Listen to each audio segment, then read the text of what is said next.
Hey guys, Engineer Wannabe here with my friends Paul and Torin. We are expecting a couple more, I think, but we'll see how that goes. It's good to see you all. It's good to see you, Paul and Torin, everyone in the chat. But yeah, we'll go ahead and get started with our introductions and see what's on the wrist. Let's start with Paul because you're clockwise. Paul, how was your day? How are things going over in BC? Oh, BC is not doing so well. Okay, Torin, how are yeah. things going over in London? What's on your wrist? It's been a bit of a cool day. I was actually helping my grandmother move in to a new apartment, so that was cool. Cool. And on the wrist, just a Seiko today. Oh yeah, just a second. Yeah, just like yeah. Wait. Oh, there we White go. birch. Oh, look at this. Yeah, Do you miss this, Sanjay? Do you I miss it? miss seeing that. Yes, I do. I do miss seeing that. Uh, But what strap is that? this is. I honestly got this off like AliExpress. Yeah. I was following the Discord because I do want to get like a nice sailcloth strap for it. Yeah. But I haven't been successful in.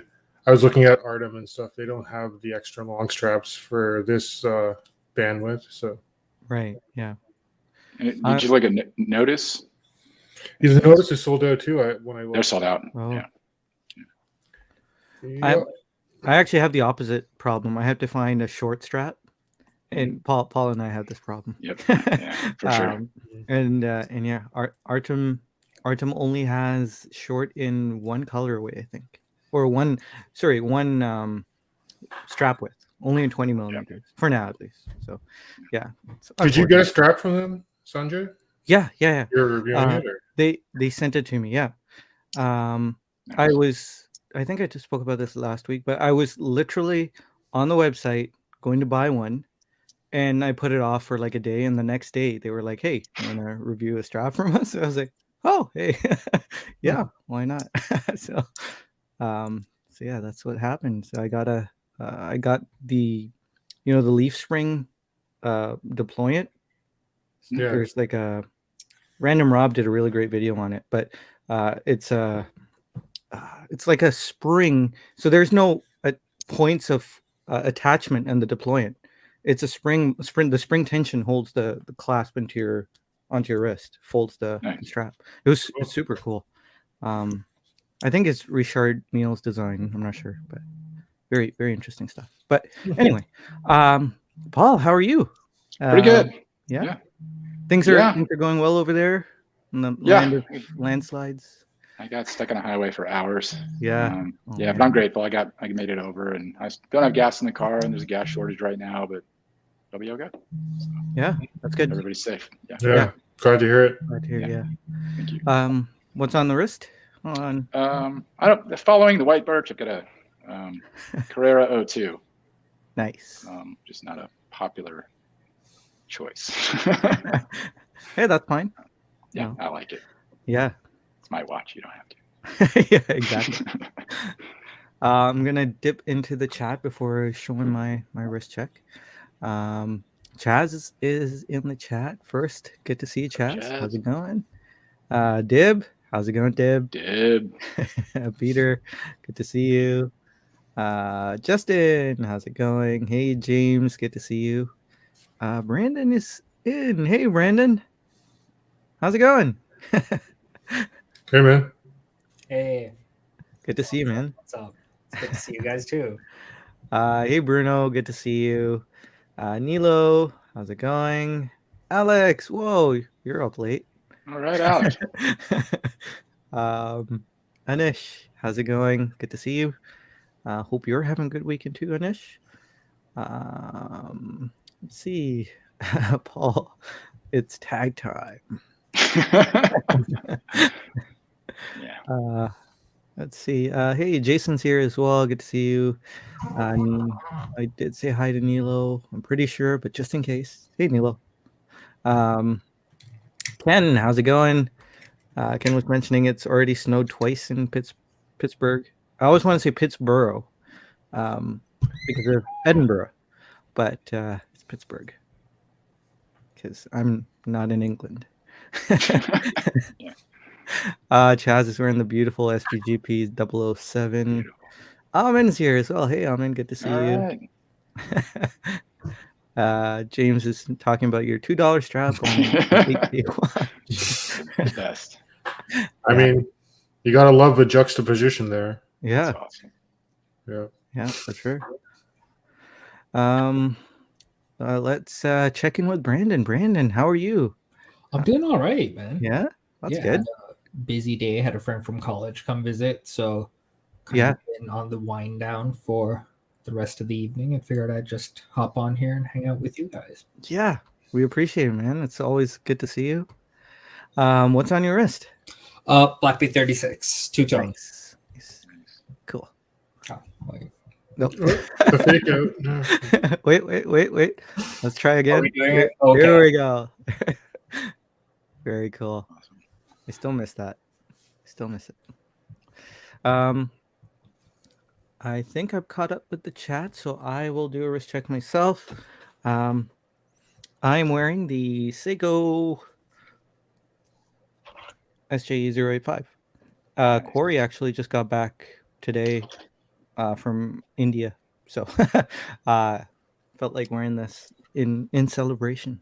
So Corey, if you're watching, welcome back, man. Hope to chat with you soon. But yeah, let's get into our topic. Oh, wait. Bit of housekeeping. The goat stank strap no longer stinks. the goat stank. It only took 3 regimens of leather lotion that I use on my shoes normally. I left it out in the open air for 2 weeks now, and it doesn't smell like a dirty diaper anymore. So it's good. So I think. And you don't like synthetics, right? You like leather straps. Yeah. That surprises me with you. Yeah. Yeah, because synthetics are so much more functional. You know, like you just told me you had to get the stink out of your strap. It's my first goat skin strap. Yeah. I've never experienced that before. That kind of stink. Yeah. It's bad. I had a gelato shop, and we decided to make durian one day. Yeah. And I had to close early, and the Etonian guy next door had to close down for the day too. If you've ever experienced durian, it tastes good, and that really happened. So, along the same lines. Mm-hmm. I actually, there's a Vietnamese restaurant near our house. They actually do a durian smoothie. Yeah. And it stinks, but it tastes so good. Delicious. Yeah. Oh man. Yeah. I could rave about durian. I'm sure you could too, Brandon. Yeah, very similar experiences. Yeah. My mom likes it. I don't think my dad likes durian. Yeah, it's weird. Hey, Kevin's here too. Good to see you, Kevin.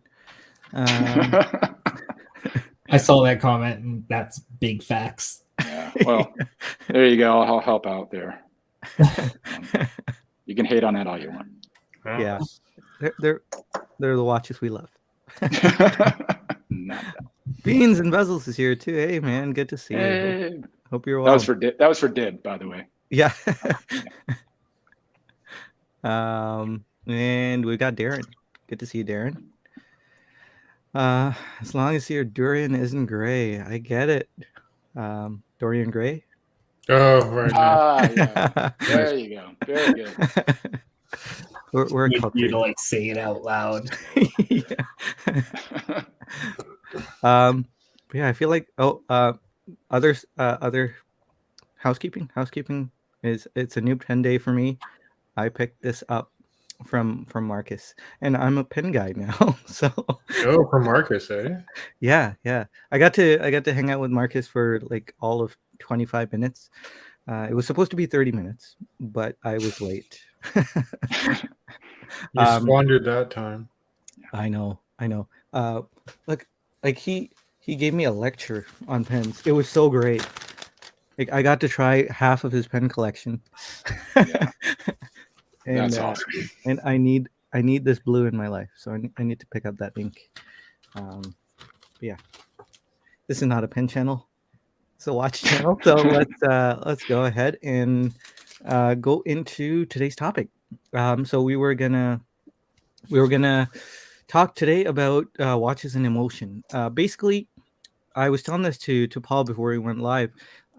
Yesterday, I was driving to work, and it was the first snowfall in my area, at least. I know it snowed one other time in Ontario, at least. So I was driving to work. It was snowing, and I was thinking, I love the snow. I was in the Focus ST, thankfully, not the Prius, and so I was kicking the tail out a little bit, Nice. having Awesome. fun, Very cool. Yeah. Not dangerously. Just so you guys know, having a bit of fun. And I was thinking, snow really just calms me down, and I really enjoy, just sitting by the sliding door in my bedroom with a hot cup of chocolate and just enjoying the snow. And it got me thinking about the watch I was wearing, which happened to be the SPG Y003, has a spring drive movement, and has that really serene sweep. Has this white dial, kind of not the snowflake exactly, but kind of has a snowflakey feel. And I thought, this watch really calms me down. Watches really like, there are watches that do calm me down, but then I thought about the white birch. Not in a negative way, but the white birch. Yeah. The white birch did the opposite for me. It was like a cup of coffee. So the snowflake would be like a cup of hot chocolate. The white birch was like a cup of espresso. It has this really angular dial, really deep and rich, and the case is really angular. It's brushed, and it has this aggressive stance because it's like flat and low and wide lugs. Feels like a sports car, and it has this this aggressive feeling that never calmed me down. It kind of got me all excited and made my heart beat faster, which is not a bad thing. It's a good thing. So I was thinking, hey, this would be a good thing to chat about if you guys have had, emotional experiences like this. But then, of course, there are other ways watches can be emotional. Some, like Richard Milles, for me, evoke an emotion of disgust. Yeah. Sure. Yeah. Sure. Came out And swinging. yeah, I like Ublos them. too. Unapologetically. But yeah, they're like watches like Rolex that evoke a feeling for me. Rolex as a brand entirely evokes a feeling of, I want to keep my distance. I agree. So there are these things we can discuss, and I figured, hey, it's great that you're here too, Brandon, and we've got three guys and me. I'm a guy too, but yeah, let's get into it. I kicked it off kind of with that snowflake and white birch comparison. So I don't know if one of you guys wants to take the lead. I know we can talk about tag too. Well, it's emotions tied with tag. Yeah. That's a whole deal. Why I like them. Yeah, let's do it, Paul. Yeah, I first saw the Tag Heuer logo on a 1988 McLaren MP44 driven by Ayrton Senna. Yes. That day, I had loved cars from my dad. So he was the fastest. He's one of the greatest F1 drivers of all time. He's sponsored by Tag Heuer. So growing up in the 90s, the Tag Heuer F1, I got my first one, truthfully, when I was in 8th grade. So your dad is Ayrton Senna? No, I got my dad gave me my first Tag Heuer in 8th grade. Yeah. And I hate saying that, but like, it was a big deal because I loved Formula One. They were the timekeeper. They made a Helmut Zinn used to do live timekeeping for Heuer in the pits in the paddock in the 70s. So it's really tied to Formula One much more than any other brand. Longi did live timing, Rolex sponsors, but they have nothing to do with race cars really at all. You win when you win Daytona, but they're not a racing company. Jackie Stewart's been an ambassador, but that's as far as Rolex goes as racing. But Tag Heuer, on the other hand, the Carrera was the first watch that was designed to go racing. It had a singular purpose, minute track off the dial. That was a Heuer, not an invention, but at that time, exclusive rights. So it set it apart from Speedmaster and the Daytona. They all had the same dial, the same indices, and the same font, and the same subdials, all from Singer. The Carrera had that minute track off the dial, cleared it up, and it was specifically made to go racing and to be right at speed. So I love things that are, follow function over form. And when function follows form, it looks right. So to me, the Carrera looks right. My whole collection is basically a whole homage to Carreras. Stick dials, minute tracks off the dial. Even my CWC63 cylinder Elite is a Carrera homage, if you look at it. It's just been quietly influencing design for a long time. I went off to go try to race cars, and I did succeed at 33 at Lotus, Nice. where Ayrton Senna got one of his first starts in a Formula One car. So in 2012, in a back shed at Lotus when I was testing for a GT3 program, I told him I was a Senna fan. His first Formula One car that he won a race in was the 1985 Portugal in Estoril, the 97T. It was tattered in pieces. I have pictures. They let me sit in it for an hour wearing a Tag Heuer F1 quartz. That was a big deal. Kind of came full circle for me. And it was a magic moment. They left me alone. I went off and I did my job. And I was wearing an F1 quartz in a GT3 car around Hethel, ripping around at 175 miles an hour at 2.7 Gs. So, Tag Heuer, I do understand, the guff or whatever.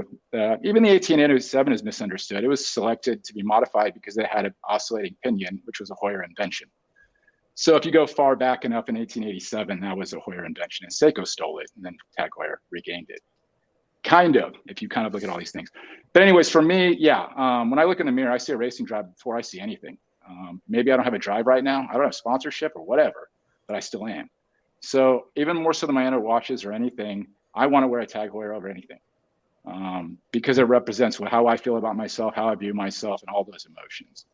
My other watches don't do that. I don't really care about brand image. I look for proprietary tech and other things like that. My Tag Heuers totally get a pass. Thank you for listening. That's all I can say on that. No. Hey, that was great. Wow. I can't imagine following that up. Yeah.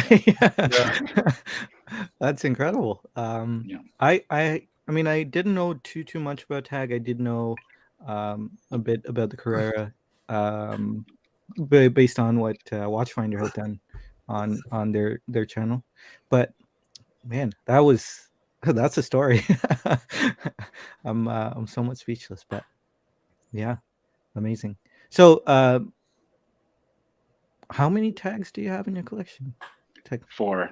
I've had 8 in total. Yeah. And they all kind of evoke that same emotion like the Carreras. No. Okay. Yeah, the Carrera is very special, but I like the Aqua Racers. I like, and that really comes down to design, and the quality is excellent. I go look at especially you, Sanjay. Go look at an Aqua Racer outside the movement. Click the bezel. Look at the finishing. Yeah. The end link fitment and the clasp. Just do it. Yeah. Trust me. I would pick up an Aqua Racer in a heartbeat if I can get a good price for it. I just want to pay retail for it, Yeah, and it's not that they're not crap because I don't want them to be crap. They're just not crap because they're not crap. Yeah. They're overpriced and all that stuff, but it's also a big brand. So let's say some people say, what you're talking about is Heuer, not Tag Heuer, and Tag ruined the brand. No, what would you say? They brought live timing to Formula One in 1988, and that live passing to television. So the first time people across it made it an international sport because you could see live timing on television for the first time, and I have to wait lap after lap to see what position your favorite drivers were in. So electronics, Heuer had a quartz division in the 70s. Like I said, they did live timing for Formula One back then too, and Helmut Zinn used to literally sit there and do live timing as well. So these things are lost to history, but they're fantastic. And maybe Tag Heuer sits on a lot of their history, and I think they should. I think they have the coolest of the cool, and they don't know what to do with it, honestly. Yeah. I would love a Senna edition. I haven't seen a good-looking one yet. Yeah. Very cool. I have a funny story about a Tag. Oh yeah. Yeah. Hit us. Well, so early in my watch journey, I've owned a couple of Tags myself, and I gotta say, both quartz watches, they're both pretty good. The one I had was a 200-meter professional, like the quartz one. It's like a 34-millimeter watch, really. Yeah. And can you imagine fitting a 34-millimeter watch on like these mitts? Like it was. Yeah. And they were junk. You know, that watch was not good, but what it was a high class swatch. I hate to say that, but it also, in a very malaise period, in a stale industry, that watch sold in droves, man. It was colorful. It was a cheap quartz or whatever, but it maintained an industry that was dying and still is. And I won't get into that now, but you know, so like I think there are people that realize that it has an iconic place, the F1 quartz, even if it wasn't good. You know. Well, that quartz held up really well, and the part of the story that's kind of interesting too is I did end up flipping it, but I ended up flipping it to like, so I'm like 6'3" and like a pretty big dude. This guy who bought it off of me was like 6'6" and like a semi-pro boxer in London, Ontario, with a wrist bigger than mine, but he just wanted to get into like nice watches. So like, yeah. And he had it, but he had the diver's extension out, and it got over his wrist, and like, wow. To me, it looked on him. It looked like he was just wearing like a bracelet or something, like, you know, like. For sure. But let's step into the chat real quick. Bill K says the new Aqua races are much better than the previous versions. Is that the one that has like the scout bezel? It's got the Cyclops at 6. Yeah. Okay. And that, I don't know how I feel about it. Yeah. I haven't gotten it yet. Yeah. I have an SMP. Yeah. No offense to that. No. Justin mentioning I'm deep in the pen game. I sure am. Brandon, are you into pens? I want to be. Yeah. So there's someone I've like been following on Instagram for a while. I think Sean Design or something. But this guy's in Pennsylvania, I think, and machines all of these pens by himself. And they're all super nice. One of the guys who I can't remember his name. He goes by Garactical on Instagram, I think. Okay. Sug, he does some like coding for Hodinkee, but he was I completely forgot where I was going with this. Pens. Sorry, want to be into pens. Yeah. So he actually has a pen from them, and it's this super faceted brass milled pen, and just the way that it's patinaed is beautiful. And I kind of want to get one of those, but it's like $300 or $350, and I feel like I'm not there yet. Yeah. I hear you. Yeah. Is this your like first nice pen or? No. My first nice pen was a couple of days ago. Okay, let's hear that story. Also, just out of curiosity, are there similarities between like pen guys and watch guys? Like, do you talk about pens in the same way? Like, would you be able to name parts and measurements and stuff like that? I didn't think it was possible, but recently I have been. Like a couple of people on Instagram have been reaching out, and we've been chatting about pens. So I don't think it's like 1-to-1. I think cars and watches have more of a crossover. Yeah. But pens and watches tends to have a bit of overlap, a little bit. Yeah. There's a mutual friend of ours named Marcus who did a stream with Bobby Legs about 2.5 weeks ago, I think. I knew if I researched pens, I'd fall into it pretty hard. Yeah. Because I always go for, when I walk past the pen aisle, even though I know nothing about pens, I always go for the Parkers and the Cross pens. Yeah. And I gawk at them for a bit and I'm like, oh, whatever, and I go. But when that stream, in that stream, Marcus peppered in pen information while talking about his watches. Yeah. So I was there for the watches, but then the pen information infiltrated my head, and it was a matter of time. It was just a fuse. Just like passively absorbing all of this knowledge. Yeah.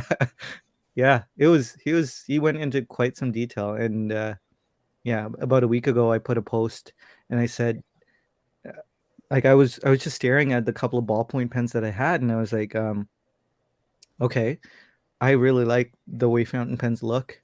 Do I have to write in cursive to enjoy a fountain pen? And Paul answered and said, no, you don't.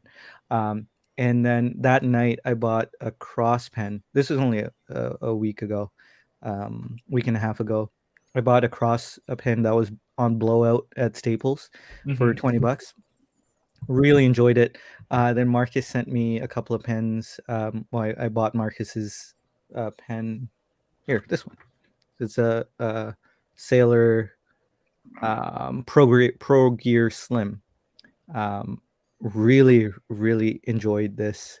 It has a 14 karat gold nib. Okay. And yeah, today I met Marcus and I bought the Leonardo MZ. Oh man, I'm gonna mess up. Anyway, MZ something or other. Pistone. It's all Italian. Momento. I bought a couple of pens on his recommendation too, Yeah. and they're really good. I have like a list of recommendations from Marcus, a page full. So yeah, there goes my watch fund. But Kevin is wearing his SVGX 335. Really cool piece there. Neff, hey, good to see you, man. Apparently I need a mustache. I don't do mustaches. I don't either, guys. This Yeah. is on after November. It looks good on you though. It suits you. Yeah. Nice. Jason's wearing his Yachtmaster 40. Really cool. Awesome. What's up, Jason? Dib, I'm sorry for That is an emotion. yeah. That is I'm sorry for definitely dissing Ublo, Dib. No, I'm not going to diss you, though. Yeah, James, that is an emotion. Nilo bought his first tag early 90s. Kevin just bought a girl. Oh man. Calbro IKG, hey, good to see you. Cool story. Neff said, yep, that beats any watch story I have. Beats all my watch stories too. Remember, Kevin says, I remember back in the early 90s, everyone in New York City was wearing a quartz tag F1. Never got one of those, but I thought they were so cool. Yeah. Sorry guys, I'm skipping over a few comments. I hope I don't miss anything important. Tennessee Mike, good to see you, sir. Thanks for joining us. I just like Rolex because people think it's cool. Drop the mic, Paul. Let's see. Octavia Viceroy. That's interesting. Yeah. Interesting name. Orange Boy would be cool too. Never run it. Love it. It's awesome. Targa Florio. I like the bezel. Yeah. I'm not familiar with that one.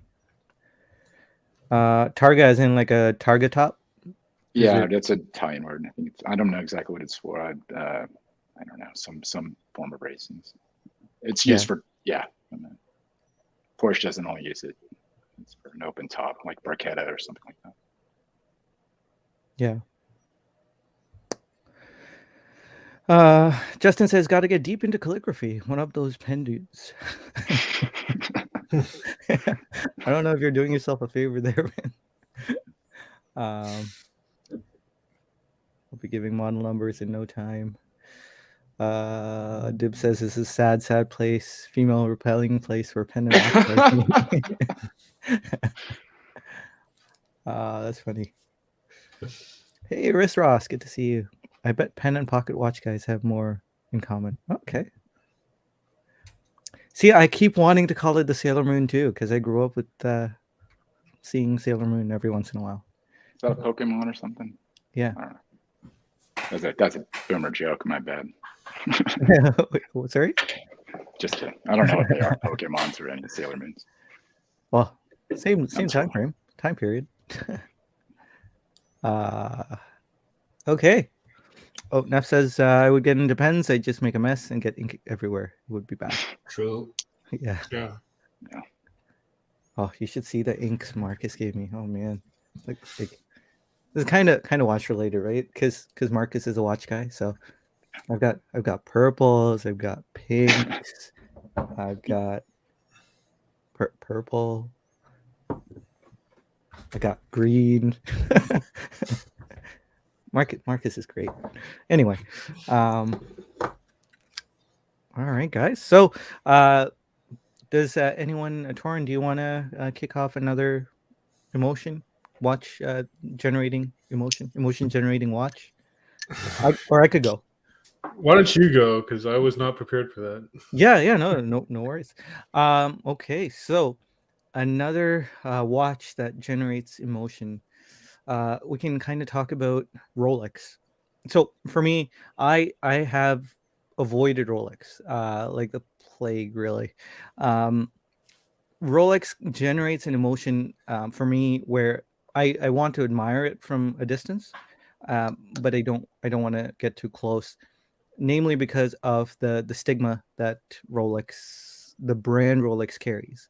Um, I mean, in the end, Rolex doesn't generate attention, but I always kind of want to avoid Rolex. It's like when you're in a room with someone you don't really connect with. You don't want to make eye contact. It's kind of like that for me with Rolex. So with the Submariner or with the OP36, I think is the only exception for me. But or Explorer, which is an OP. But Submariner, Yachtmaster, uh, what else? Daytona. I just can't. I need to avert my eyes in some way. So I don't know. I haven't really explored those feelings too far, but in a sense, that's why I really have no desire for Rolex. Do you guys have any thoughts on that? Do you guys want to pick apart my my weird? I do. I just want to say, yeah, B-Dad was right. Yeah, the target floor. Yeah, that was a race. I went blank on that. That's really good. Anyways, yeah, for Rolex, I think, I don't like anything that how do I say this? I don't like exclusivity where it like excludes other people, right? I am the guy that I would, if Explorer 36s were readily available and even at 30% off and everybody hated them, I'd buy it. Yeah. I think the watches are underrated. I know everybody loves complexity and all that, and that's fantastic, but it's not everybody does. I really appreciate simple engineering. Rolex does that incredibly well. Those are, I think there's 208 moving parts in a Daytona. That's awesome to me. That's so much more appealing to me than it's like a Lotus Elise versus a Bugatti Chiron. I don't want a Bugatti Chiron. I don't want to sit in one. I don't want to drive one. I don't want leather ostrich. I don't want a sunroof. I couldn't care less. I want a carbon fiber seat. I want exposed aluminum. I want form, and I mean function over form. So you know what I mean. So Rolex really appeals to me as far as that. Their designs don't always do it for me.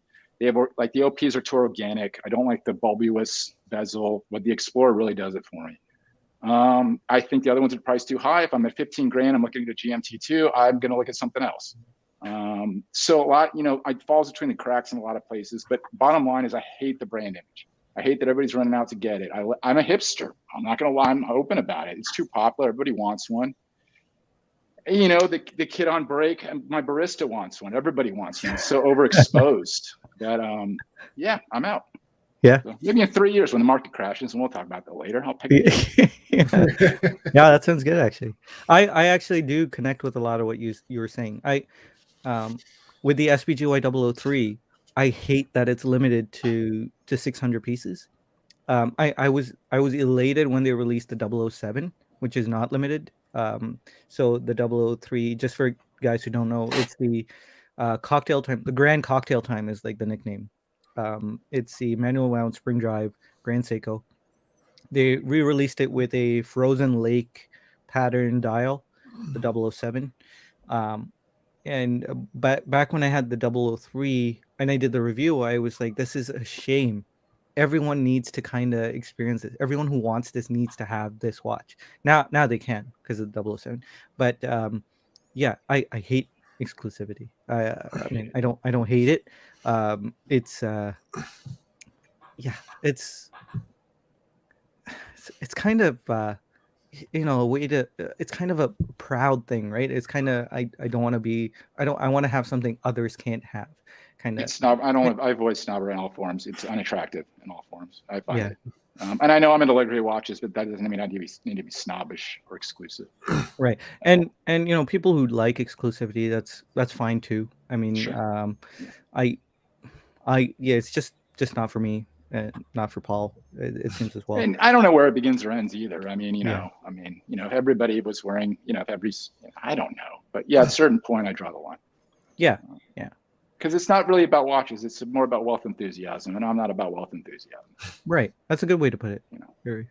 I got a good segue into that too, because I've owned 2 Rolexes, and it's like the tale of 2 different Rolexes. So, Yeah. like the first Rolex I owned, and both I weren't really planning on purchasing. It just happened to be like by happenstance. So the first one, it was this really old retired gentleman in London. I was selling him a very large dial big date Citizen. His eyes were failing, so he wanted that. And then he turned around and he upselled me, and this was like a Safe Queen. Like he had this 2-tone Rolex Datejust Turnograph. Ooh, yes. And he offered it at a price that I couldn't just turn it down, because I'm like okay, it's like a Safe Queen, excellent condition, never been serviced, never polished, anything, amazing price. And he could just tell I was enthusiastic about watches. So Yeah. And it fit me and everything, and like I thought it might have been fake at first, but the guy was genuine. He gave me his address. I did have it validated by a local watchmaker and everything. So everything checked out. Pulled the trigger on it, and I couldn't connect with it because of that whole, I guess, stigma, or like it seemed to exude a lot of like you were wealthy, or like you wanted prestige, or like it would be like I would have to be working on Wall Street or something to like get a 2-tone like Datejust. And I think in general, like the Datejust is kind of probably one of the most recognizable Rolexes, and like a lot of times it's in precious metal, and I didn't really connect with it, because for me, I am more of like, again, what most people on the panel, it's function over form, I guess. And I like tool watches. So I did end up eventually selling that one. And then the second Rolex I picked up, it was just close to my birthday in 2020, went into one of my local authorized dealer. They had the Rolex Explorer just sitting there, not on a wait list or anything. My brother and I were both there, tried it on, just fell in love with it, because it's one of the most understated, I think, of the Rolexes, even though it does have that classic design language that's copied a fair bit. But I just think it's fairly no nonsense. It wasn't precious metal. It's kind of low in profile to wear and under the radar. And it's a chameleon. Like, I think it just goes with a lot of different things. So yeah, owning that and still having it, it's probably my favorite Rolex, even if I could look at other ones from a different catalog. But it's just, I think it suits my taste better. It just suits like kind of like a understated, yet, it's like very well engineered, and it can handle a lot of different situations. So yeah. But then then I think this also, people don't really notice watches, right? Yeah. So, and I don't really care what people think, except for, sometimes I do, like everybody, but most of the time I don't, especially with watches. So if I'm, ascribing all this nonsense to Rolex, which doesn't exist in isolation when I'm wearing it, to the car, looking at it right now or whatever, does it really affect that product that much? If I did have an Explorer on right now, am I really thinking about all the people that can't get one? Or I don't really care because I have my awesome machine. You know what I mean? So yeah, I think about this a lot too. Yeah. That is something that I always like. Whenever I bring up this argument, I always have to like rebut myself and say no one cares about what watch you're wearing. Right. So am I being anti-snobby by saying I'm not going to wear a Rolex, and I'm telling the world that I'm going to wear another $4,000 watch to tell the world that I'm not snob. So, but you got to respect Rolex for this. And I'll say this. Omega always has a Submariner in every design studio when they design a dive watch. Rolex has no idea what an Omega is. That's the difference. They don't care what any other company is doing. They operate in a total bubble. And I love that. They are Lockheed Martin of the watch industry. and that's cool. They said, "Hey, we're going to take the Explorer and give a two-tone option." Like, why? It's terrible. But with the highest tolerance, who loves it, but with some of the highest tolerances in the industry. I mean, you look at an end-link fitment on a Rolex, and nothing will ever be good. Nothing will ever be as good enough again. I mean, they are built amazing. Yeah. But someone in the comments said something about how Rolex is for people who only get one watch. And I feel like that's very accurate, because it's just the type of thing that it was meant to be something that you pick up, it's out of the way, it'll last through pretty much anything. And I think that's why people fall in love with the Explorer so much, because it's not one of those shouty watches. It doesn't have the fluted bezel or the Jubilee bracelet. So, yeah, sure. And when we were talking about, like, does anyone notice you're wearing a Rolex? My two-tone turnograph got noticed a lot.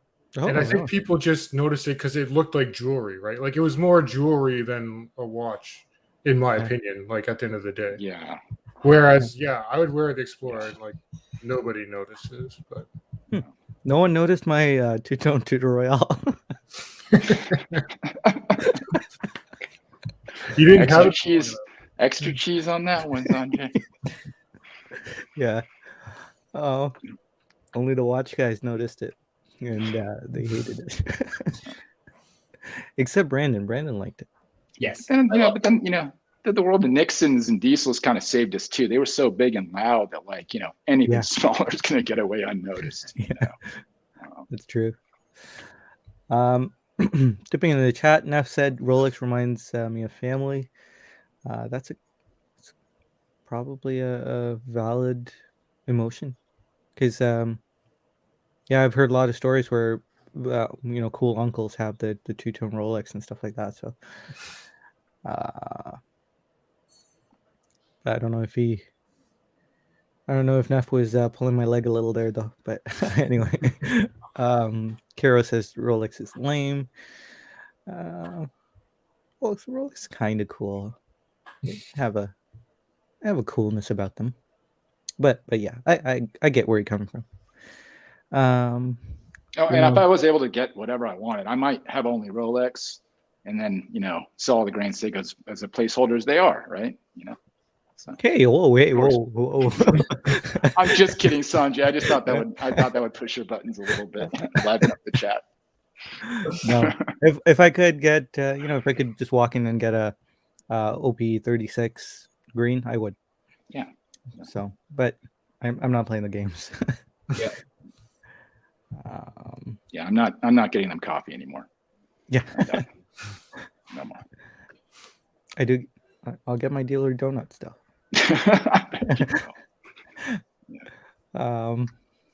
Easier to carry. Paul wants pumpkin spice lattes. Oh, that's funny.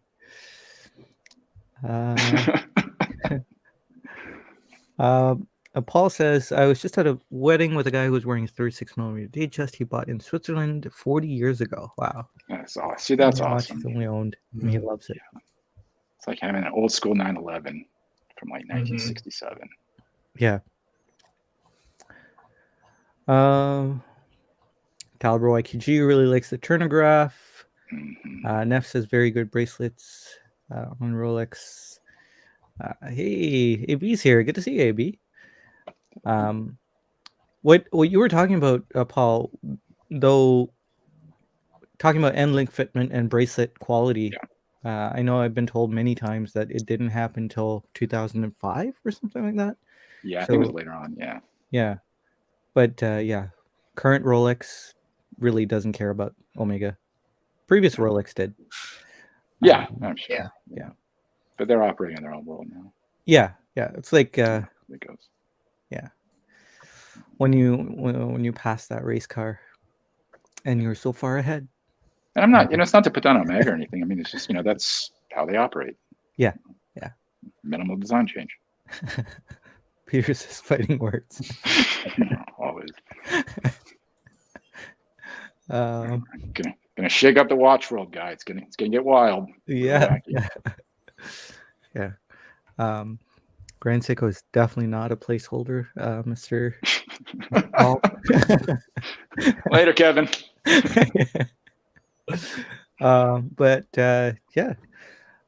Brandon, do you have any thoughts about what might evoke an emotion? A watch, maybe a watch that you own.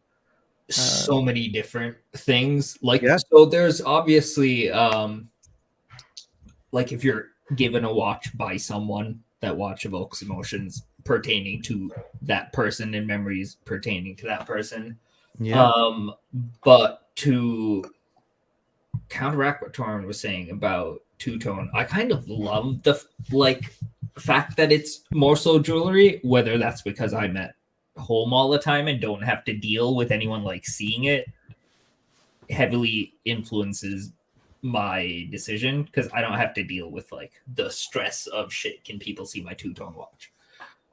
But just at home, I kind of enjoy like the warmth of the gold, and like my wedding band is gold, so I just enjoy having them match. But even before coming on the stream, I was wearing my Aquaterra, and that's a stainless steel watch with a blue dial, and something about it just feels cold. And I feel like I was just like in a funk, so I just went and put this watch on before coming here because I know that this just generally puts me in a better mood because most of the time I don't feel it.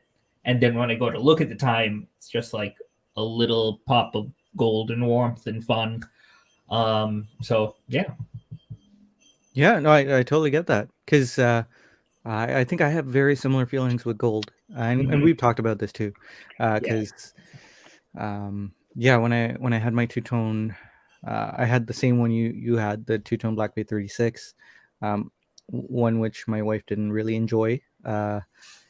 The two-tone Tudor Royale was probably another extreme for my wife because I took the Jubilee off the Black Bay 36, which toned it down.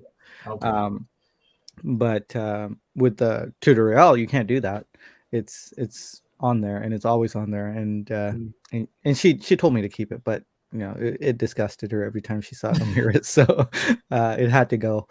But yeah, I mean when I see gold, it just brings a smile to my face, especially steel and gold, not just gold. And I never thought that I would feel that way about two-tone because I feel like growing up, it was always that kind of like you said, there was always like the uncle who had like two-tone Rolex, but like these were not uncles I was interested in aspiring to be like, you know what I mean? So yeah. I was very anti two-tone for the longest time just because it looked very dated. And then I had a boss who had a two-tone bluesy sub, and whenever we would like sit in meetings, I would just stare at it on his wrist and not be able to look away. And there was something that I just like enjoyed about how it felt like the steel made it a little more casual, even though I don't know. Sometimes I look at like all gold watches and they seem more low key than two-tone watches. Yeah. So I get very conflicted about them sometimes, but like two-tone has definitely grown on me over time. Yeah. And I'm considering like a vintage two-tone tag for fun. Nice. Nice. No, I'd go that route. Yeah. Yeah. Yeah, I often wonder, it's kind of funny because I kind of wish my Tale of Two Rolexes here, like if the ownership experience was flipped and I owned the Explorer first, I think if I got the two-tone DJ later, I would actually want to keep it. And I think I just warm up to it more, right? Yeah. It's almost like for your first Rolex, I kind of picked the wrong one, but it was by pure opportunity, right? Right.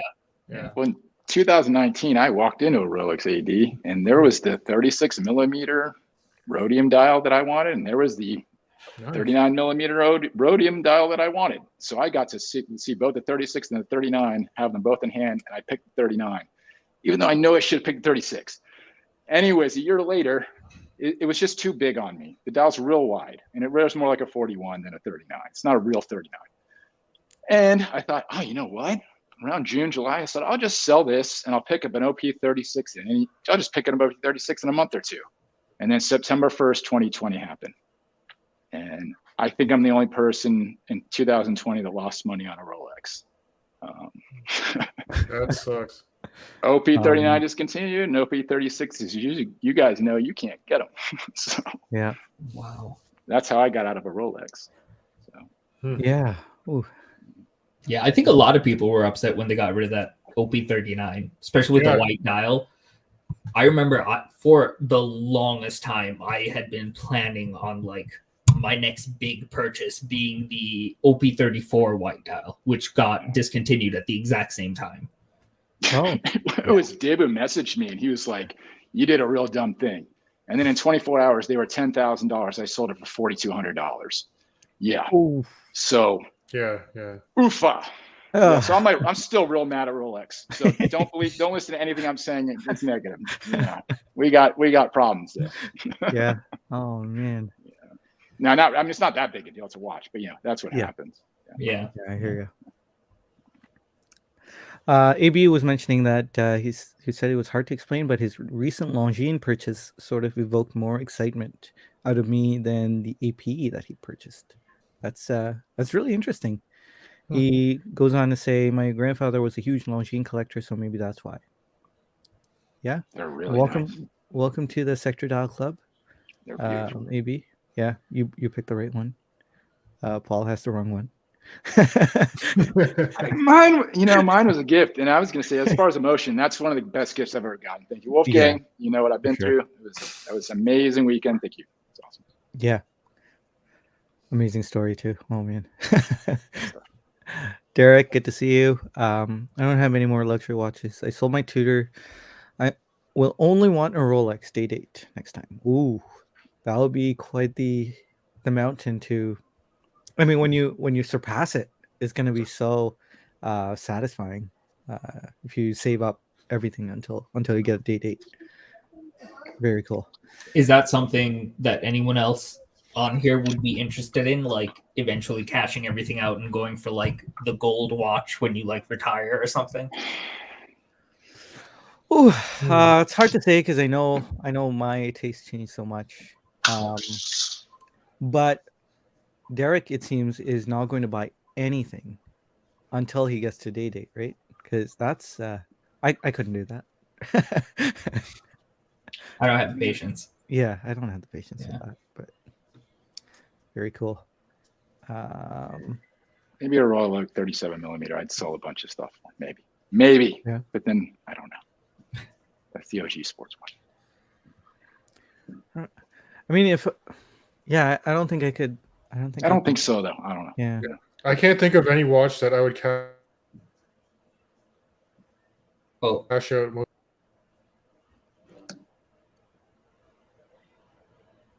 Torrin, we lost you for a bit. Hello? Hi. Yeah, we completely missed what you said. Yeah. Well, I was saying that I can't really think of any one watch that I would cash out the bulk of my watch collection to get. Okay. Yeah. I feel like I mulled it over a lot, and I feel like if it was when I was retiring or something, then there was a 36 millimeter recreation of the Grand Seiko First that I think came out in 2017, and yellow gold white dial. I would be now to settle for like a solid yellow gold Grand Seiko. That would be pretty sick. Yeah, I would really like to do that too. SPGW 264 234 it's a green dial. We've talked about it before. I think that's 264. Maybe a little 264. Laurent Ferrier, maybe. That's how you pronounce it correctly. Yes. I mean, again, that's back to form. They're very simple. They're very elegant. All the engineering is elegant. The solutions are awesome. And I've heard their movements are bulletproof. I mean, they're just. And I don't know a lot about high hydraulic. I'm learning about more movements and friction. Solving these problems and things like that. And it's fascinating. The more you learn about that, the more you want it. And that's why it's like audio electronics. I don't want to know anything. Soundbar, 65-inch TV. I'm good. Shut up. I don't need to know anymore. And but yeah, man, a long Ferrier maybe. Yeah, but I can't. I'm not in that tax bracket. I can't put 50 grand on a watch. I can't fall down and break it. I mean, I will have 5 officers in my front lawn in a manic situation. You know. So yeah, Grand Seiko's okay. Yeah. Hey, whoa. No, I mean, you know what I mean? Like, but I'm saying at the price point for 10 times less, I'm totally okay with that. And it's fine. Like, I don't need to say, like, nothing has to be better. Things are just different. Yeah. And I'm totally fine with having a low maintenance $3,000 quartz watch that I never have to think about. Yeah. You know? And that's the difference. Yeah. No. Yeah. Kevin says, it's kind of channeling my wife. My wife didn't actually do that. She's great. What she does is she'll laugh. She'll see it on my wrist, and you'd hear her laugh, and then I'd look over, and she'd be doing this. Oh no! So, especially because I switch watches, right? So it'll be like a shock to her system. There's an Instagram video that I've done where I walk and I put the watch in front of her and says, what do you think? Yeah, she's great though. All right. Let's see. Hey, Dan. Dan is here. Good to see you. I'm wearing your shirt under. Dan sent me a Grand Seiko GS9 t-shirt. What? Dan, I will drink maple syrup. You send me a t-shirt.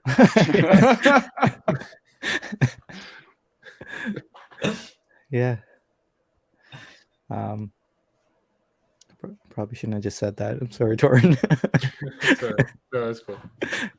We can share the shirt. I think we're different sizes there. Yeah. Wesley, good to see you. Swatch Group position Longines in a way to save the brand. But you're absolutely right, AB, about market position of Longines can start to elevate to where they need to be. They make 1.5 or 2.5 million watches a year. It's a huge number. Yeah, it's a huge number. Yeah. AB, that is the best combo. I did that to my one as well. Matte Black Alligator on the Longines black dial, sector dial. Oh, it's the best. You're right. All right. Is Wolfgang on the chat? No. The black dial's better. It's awesome. Yeah. It's so awesome. No. Yeah, it is. I love it. It's gorgeous. The black dial's incredible. It has like brown tones. Like brown undertones. Yeah. It's really, really cool. Blue asks, should I buy a white birch? You should, if you like it. It's great. Not as good as Zenith, apparently. Yeah. For not for me. I mean, okay. for others, it's great. Yeah. Okay. So, yeah, I think we probably shouldn't tackle another one because we're at 58 minutes. So, yeah, it's been a great stream, guys. Sorry to end somewhat abruptly, but do you guys have anything to plug, Torin? I know you do. Yeah, I just actually put out a review, kind of a high level overview of the things I noticed about the white birch, like what I think people should know before considering buying. So please check that out on my YouTube channel if you get a chance. Yeah, you should. It was a great video. I enjoyed it. Yeah. Neff says we are no longer Birch Brothers. We aren't.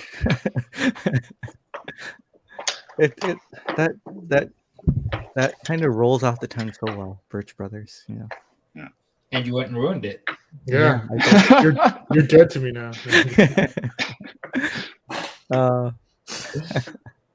Rest in peace, Birch. Yep.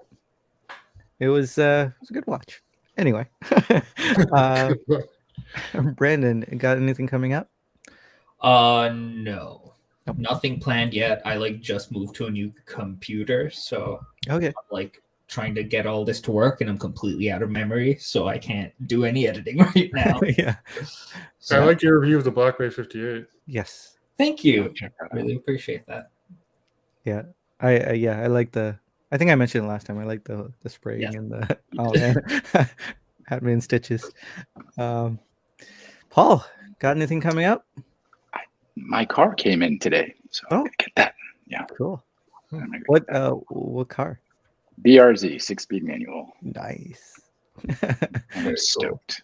I Congrats, haven't been in the track, man. and I'll be back on a track in a few weeks. No, actually, after winter. It's been years, so I can't wait.